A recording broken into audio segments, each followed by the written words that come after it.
Welcome to the Deep Dive. Today, we're tackling a really universal human challenge. How do you get what you want when it feels like the entire world wants the exact same thing? We are plunging into some of the most competitive markets that exist. I don't just mean business or tech. We're talking about power, desire, and, well, even survival. We've pulled together a really fascinating stack of sources for this one. It spans everything from Peter Thiel's contrarian business philosophy to, ancient history and modern psychology. That's right. And what's so striking when you look at them together is that the blueprint for creating high leverage, the ability to actually influence outcomes, it seems to follow these similar strategic principles across all of these different domains. So whether you're trying to build $1 billion monopoly or just navigating a high-stakes personal negotiation, the goal is often the same. To escape that red ocean of competition. Exactly. So our mission today is to extract the actionable, tactical steps that people use to define a non-competitive position. To create what we're calling a monopoly of desire. We're really looking for the blueprints of high leverage, from the boardroom all the way to the bedroom. And I think this is important. We have to look at where these strategies give you an incredible advantage, but also where they just completely fall apart. It's really about finding that 0 to 1 shift, but in your own life. Okay, so let's unpack this. I think we should start with Peter Thiel, the co-founder of PayPal, one of the most famously contrarian thinkers in Silicon Valley. And his central philosophy, to put it bluntly, is that competition is for losers. Now, when you first hear that, it just... it flies in the face of everything. Exactly. Everything we're taught about free market. It does, because we've all sort of internalized this classical economic lesson that under perfect competition, every single profit, every bit of value is eventually competed away. Thiel's argument is that capitalism and competition are, well, they're actually opposites. Yeah. Competition drives value down to zero. Capitalism, by its very definition, requires the accumulation of capital. And he has a great example of this. Think about the U.S. airline industry. They provide this invaluable service, right? They carry millions of people, generate hundreds of billions in revenue. But because they're in this environment of just brutal, near-perfect competition, their profit margins are razor thin. I think one source we saw noted that in 2012, they were making something like 37 cents per passenger trip. 37 cents. Now compare that to Google. Google generates less overall revenue than the entire airline industry combined, but it keeps its margins above 20%. Why? Because for a long time, especially since the early 2000s, they haven't faced any real competition in the search market. They created a functional monopoly, and that lets them capture the value they create. And that's what Thiel calls moving from 1 to N, which is just, incremental improvement. Right, doing more of the same. To 0 to 1, creating something so new it doesn't have a peer. But this ambition to escape the competitive madness, it's actually underpinned by a huge philosophical influence on Thiel, René Girard's mimetic theory. And this is where the connection between corporate strategy and, human desire gets really, really interesting. Girard gives us the philosophical foundation for this. He says desire isn't just something that's inherent in us, it's mimetic. Mimetic. Yeah. Meaning we copy it. We copy it. We don't desire things based purely on their own value. We desire what a model another person desires. The value is intersubjective. The moment your admired colleague or that super successful person wants a certain job, suddenly that job seems different, more valuable, and you want it too. So the object itself, it matters less than the quality of being that the model seems to have. Precisely. The object is just a conduit for the rivalry. And here is the danger Girard sees. This shared desire, it spirals very quickly into rivalry and conflict. As we compete for the same thing, rivals become completely fascinated with one another, obsessed with the contest itself, and they lose sight of anything truly meaningful outside of that little rivalry. Okay, help me understand this more practically. Because doesn't avoiding competition mean you're also avoiding the engine of innovation?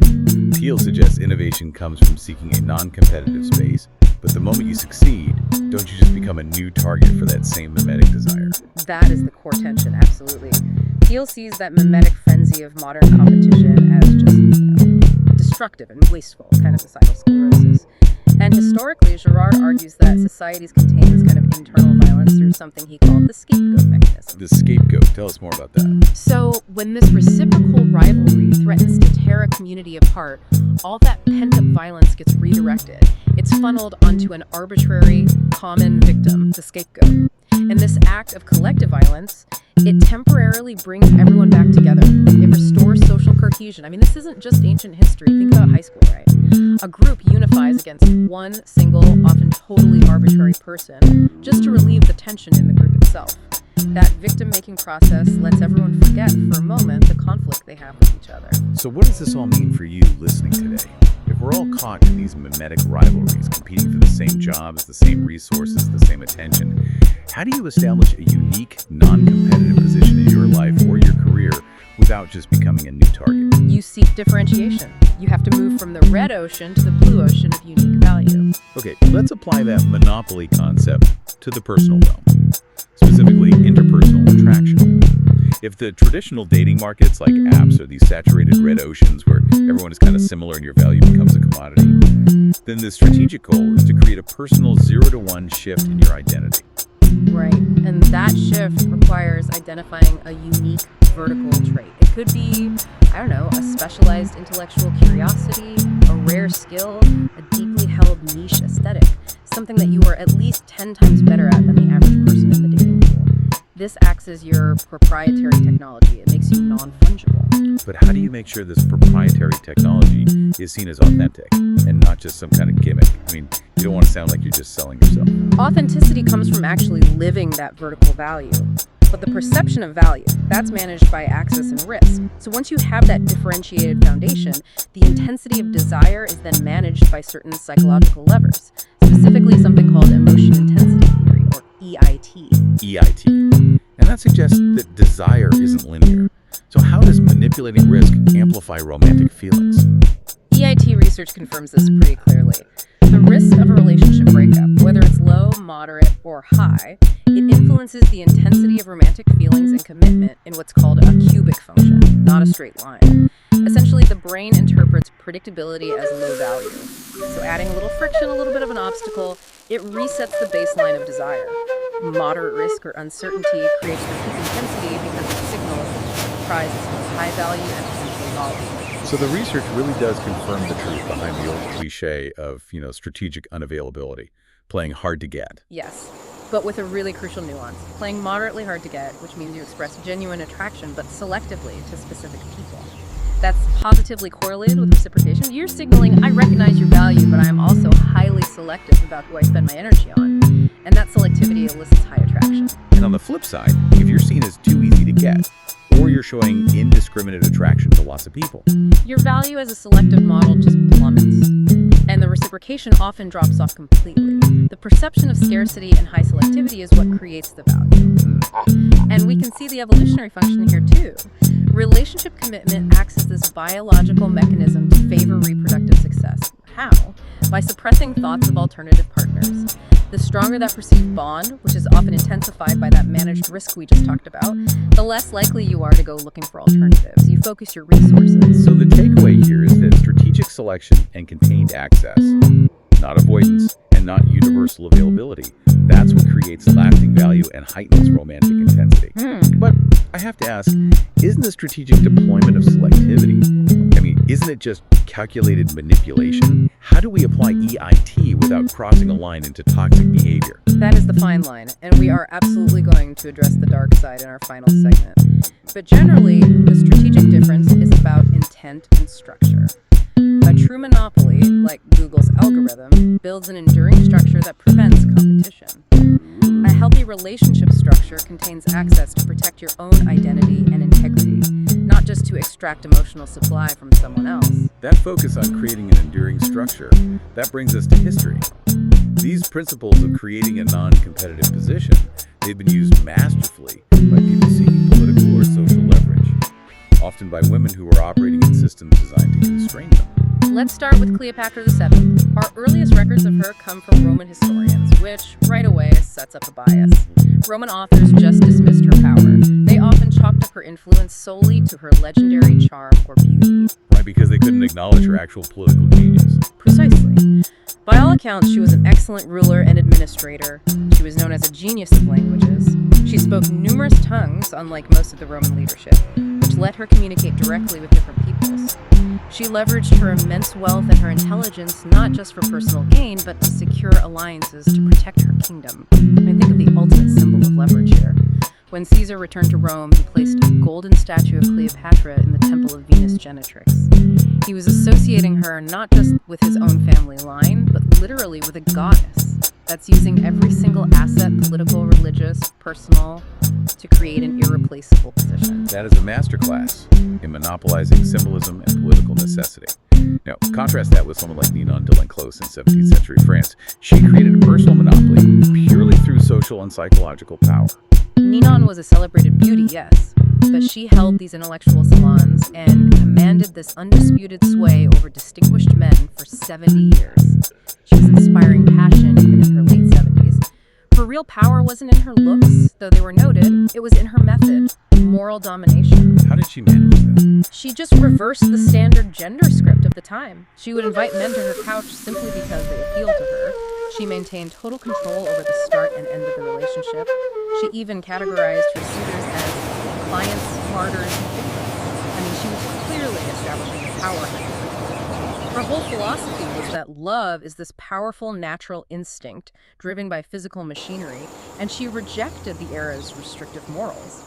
By just refusing to be a submissive female figure, she became this indispensable and unique person, a political player in her own right, just through her social gravity. And if we apply this strategic lens to modern life, we see these same dynamics in really high-stakes personal negotiations. For instance, the decision to have children. Yes, fertility decisions are joint, of course, but a woman's preferences can gain significant weight through key leverages. The mutual influence model defines these. And leverage isn't about coercion, it's about establishing credibility and security.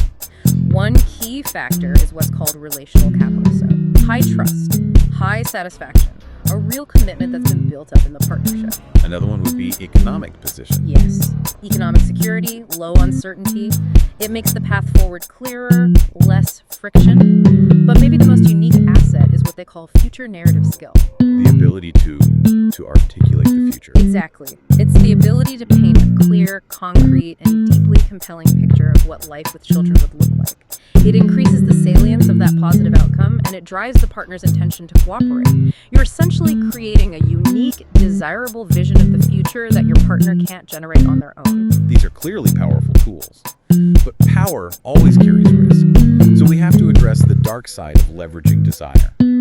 When the strategic hot and cold tactics we've talked about are deployed inconsistently, or worse, maliciously, they become tools of abuse. We are talking about intermittent reinforcement. Intermittent reinforcement is the psychological mechanism that transforms a relationship into a dependency, a full-blown addiction. The intermittent nature of the reward, the hot and cold dynamics, the unpredictable highs and lows, it gives the abuser complete control. The victim is forced into this state of constant craving, just desperately trying to figure out the pattern to get back that consistency they once had. And that forces the body into a state of addiction. The pursuit of the reward, the affection, the consistency, it becomes compulsive. It's why these relationships are the hardest ones to leave. Walking away literally initiates a body-wide state of withdrawal. The strategic manipulation of desire, which can be used to contain access in a healthy relationship, is weaponized here. And it shows where this idea of relationship leverage fails catastrophically. And what about the failure mode for the person who's trying to create that personal monopoly? That failure is often called erotic overextension. If you accommodate too much, or you try to inject too much novelty to keep someone interested, you risk losing the mystery, and critically, losing their respect. You go from being non-fungible to being entirely predictable. You become consumable. So the goal is defined very clearly in one of our sources. Allow desire, contain access, convert attraction into structure, preserve identity regardless of outcome. Or, to put it more simply, be desirable but never consumable. Right, and that containment and self-protection, it requires clear boundaries for, everyday interactions. One tactic for gently signaling a boundary is to just say, I'll have to get back to you about that. It buys you time, and it signals that you manage your own availability. But for those facing that toxic ambiguity, the kind that fuels those addiction dynamics, you need a firm boundary for those high-conflict situations, one that directly addresses the core problem. Something like, I don't continue to engage in dynamics where confusion is a primary experience. This reframes the whole thing around your need for clarity, which, as we've learned, nobody else can so this deep dive really examined a core tension. On one hand, this strategic quest for leverage in relationships and markets by defining a unique, non-competitive position. and on the other, the psychological cost and the real danger that's inherent in trying to control desire. If we go back to René Girard for a moment, we find this profound moral pivot. Girard argued that the Judeo-Christian tradition unmasked that scapegoat mechanism by, for the first time, giving a voice to the victims. He says this makes the modern concern for victims the moral absolute of our contemporary world, he wrote. We now value protecting the vulnerable above almost everything else. And yet, Peter Theil, applying that exact same mimetic theory, justifies seeking out disruptive, monopolistic chaos agents, those 0 to 1 innovators.